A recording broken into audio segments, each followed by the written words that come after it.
Hi guys, नमस्कार।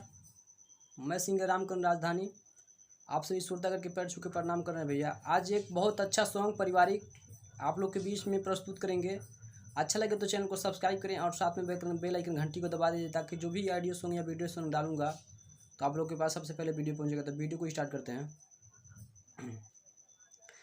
कि जेकरा मुना बिगड़ी है वो के लोग का बिगाड़ी, जेकरा मुना बिगड़ी है वो के लोग का बिगाड़ी।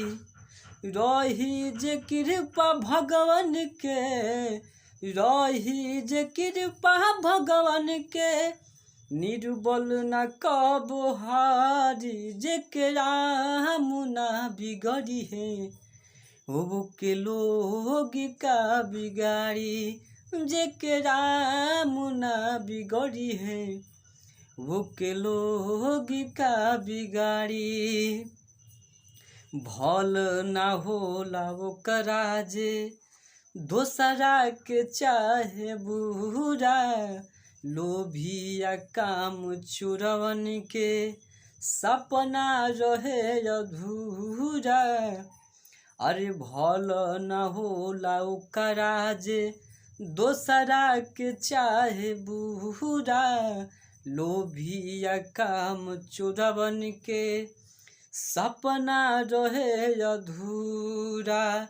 मोर धज के बेटा बचल जेकरा, मोर धज के बेटा बचल जेकरा, सर पल चलल ई आरी। जेकरा मुना बिगड़ी है वो के लोग का बिगाड़ी, जेकरा मुना बिगड़ी है वो के लोग का बिगाड़ी।